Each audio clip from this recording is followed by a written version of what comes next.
Mr. Raymond ist ein alter Ranger, der seit 30 Jahren allein in einem Wildreservat in Südafrika lebt. Da er keine Frau, keine Kinder und keine Verwandten hatte, entschied er sich für ein ruhiges Leben in einem alten Holzhaus am Rande des Reservats. Jeden Tag patrouilliert er durch den Wald, zeichnet Tierspuren auf und schützt die Natur vor Wilderern. Alle auf der Station nannten ihn den alten Mann des Dschungels, den Mann, der mit seinen Augen mit wilden Tieren sprechen konnte. In seinem Herzen ist die Natur nicht die Arbeit, sondern das Zuhause, der Freund, der Ort, an den er für immer gehört. Als er an einem regnerischen Tag auf Patrouille war, hörte er ein leises Brüllen aus den Büschen am Bach. Er näherte sich und fand einen jungen männlichen Löwen vor, der zusammengerollt dalag und dessen Bein schwer verletzt war. Die Wunde war geschwollen, eiterte und war mit Fliegen bedeckt, ein Zeichen dafür, dass sie viele Tage lang nicht behandelt worden war. In der Nähe waren keine Fußspuren anderer Jungtiere zu sehen, was darauf schließen lässt, dass es vom Rudel verjagt und zum Sterben zurückgelassen wurde. Der Löwe sah ihn mit müden, lebenshungrigen, aber auch voller Verzweiflung und Wachsamkeit an. Er setzte sich langsam hin, holte ein Handtuch heraus, um sich den Schweiß abzuwischen, und rief leise danach, als würde er mit einem alten Freund sprechen. Er brachte ein kleines Erste-Hilfe-Set mit, beugte sich zu ihm hinunter und begann, mitten im Dschungelregen seine Wunde zu reinigen. Der Löwe schauderte vor Schmerz, reagierte jedoch nicht heftig. Er schien zu wissen, dass er ihm beim Überleben half. Nach der Erstversorgung rief er die Station an, um einen tierärztlichen Krankenwagen zur Notfallversorgung zu schicken.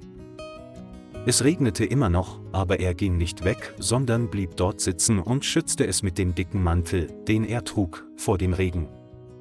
Stunden vergingen, der Krankenwagen kam endlich, er und das Stationspersonal trugen ihn gemeinsam auf eine Trage. Als er im Rettungszentrum ankam, nannte er ihn Baro, was der zum Leben Auserwählte bedeutet.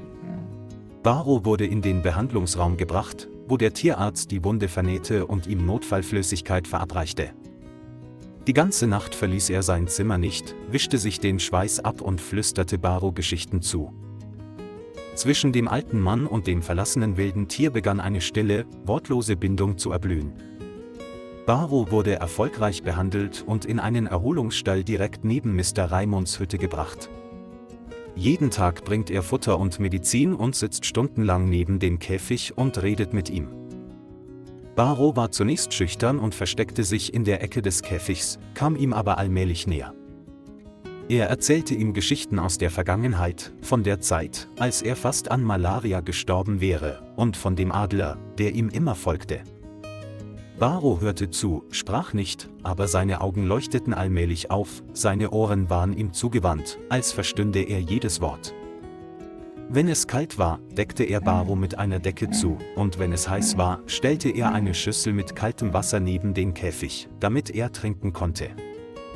Einmal hatte er Fieber und konnte 2 Tage lang nicht in den Stall gehen. Baro brüllte die ganze Nacht, sodass die Station sich auf die Suche nach ihm machen musste. Für diese Freundschaft brauchte es keine Sprache und kein Training, sondern nur ein ständiges, tägliches Zusammensein. Baro wurde allmählich gesünder, sein Fell wurde glatter, seine Augen wurden schärfer und seine Schritte wurden sicherer und kräftiger.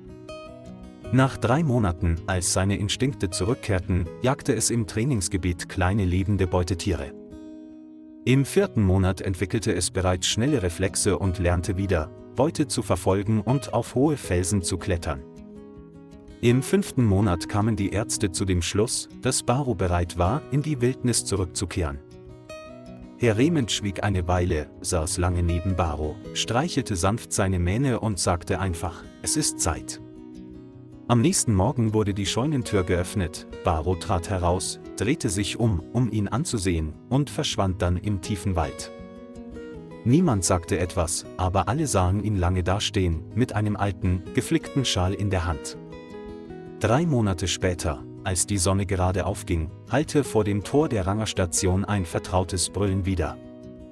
Baro kam zurück, ging aber nicht hinein, sondern saß einfach still da und betrachtete das vertraute Holzhaus durch den Zaun.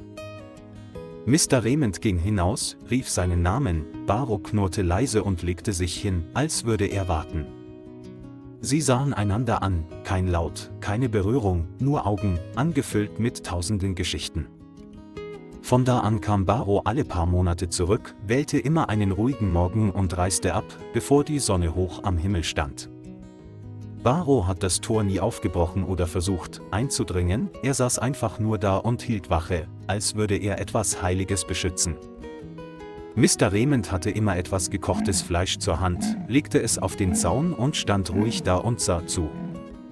Baro beeilte sich nicht und aß langsam, als wolle er die Höflichkeit eines Gastes wahren, der einst ein Patient gewesen war. Die Szene wiederholte sich jahrelang immer wieder, wie ein stilles Ritual zwischen zwei alten Seelen. Ein Mensch und ein Tier begegnen sich an der Grenze zwischen Leben, Tod, Wildheit und Mitgefühl. Im Laufe der Jahre wurde Herr Raymond schwächer, sein Gesundheitszustand verschlechterte sich und der Arzt diagnostizierte bei ihm Leberkrebs im Endstadium. Man bot ihm an, ihn zur Behandlung in die Stadt zurückzubringen, doch er lehnte ab, da er seine letzten Tage nur in einem Holzhaus verbringen wollte. Ich möchte an einem Ort sterben, an dem ich andere Leben gerettet habe, nicht an einem Ort mit weißen Wänden und kalten Maschinen, sagte er. Er putzte das Holzhaus, faltete die Decken und Kissen und hängte ein altes Hemd auf, als würde er sich auf eine lange Reise vorbereiten. Er aß nicht mehr viel, lag einfach nur da und schaute jeden Morgen aus dem Fenster, wo der grüne Wald begann. Die Leute am Bahnhof wussten, dass er nur auf eines wartete, Baro ein letztes Mal zu sehen. An einem trockenen Morgen erschien Baro erneut am Tor des Naturschutzgebiets, doch dieses Mal brüllte er laut und kreiste im Kreis, als wäre er desorientiert. Es brüllte dreimal und legte sich dann hin, ohne den Blick von der Holztür abzuwenden, durch die Mr. Raymond gekommen war. Ein junger Ranger bemerkte, dass etwas nicht stimmte, und eilte zurück zur Hütte, wo er Mr. Raymond schwer atmend und mit halb geschlossenen Augen vorfand. Er rief seine Teamkollegen an und schickte sofort eine Trage, um ihn zum Rettungszentrum in der Nähe des Tors zu bringen, wo Baro wartete. Er war fast bewusstlos, doch als er das Brüllen hörte, traten ihm Tränen in die Augenwinkel und seine Lippen bewegten sich. Baro ist hier? Das Krankenhausbett wurde ins Gras neben dem Zaun geschleift, wo Baro fast eine Stunde wartete. Als Baro ihn sah, knurrte er leise, ging langsam zum Zaun und setzte seinen Huf auf die Eisenkante, als wolle er ihn noch einmal berühren. Mr. Raymond öffnete die Augen, streckte die Hand aus und berührte leicht Baros Klaue durch die Lücke im Zaun. Im ganzen Bahnhof herrschte Stille, niemand wagte es, diesen heiligen Moment zwischen Mensch und Tier zu unterbrechen. Er flüsterte mit unregelmäßigem Atem: Gut gemacht, Sie haben gelebt. Wie ich es erwartet habe. Baro senkte den Kopf und rieb seine Stirn am Zaun, als würde er beten, ohne den Blick auch nur eine Sekunde von ihm abzuwenden. Inmitten des goldenen Grases, des klaren Himmels und des sanften Windes hauchte Mr. Raymond seinen letzten Atemzug aus, seine Hand berührte noch immer seinen alten Freund. Die Ranger brachen in Tränen aus, niemand konnte seine Tränen zurückhalten angesichts dieser Freundschaft, die alle Grenzen überschritt. Er wurde noch am selben Nachmittag auf einer Wiese neben dem kleinen Bach begraben, wo Baro gerettet worden war. Der rustikale Grabstein trägt die Inschrift: Mr. Raymond, Hüter des Dschungels, Freund des Löwen. Einige Monate später kehrte Baro zurück, diesmal nicht zum Tor, sondern direkt zu dem kleinen Grab mitten auf der Wiese. Es lag stundenlang neben dem Grab, die Augen halb geschlossen, und der Wind wehte durch seine goldene Mähne, als würde er ihm ein Lebewohl zuflüstern. Seitdem kommt er mehrmals im Jahr zurück, immer bis die Dämmerung das verdorrte gelbe Gras bedeckt. Niemand nennt ihn mehr ein wildes Tier, sondern den letzten Hüter des Versprechens an den alten Mann des Dschungels.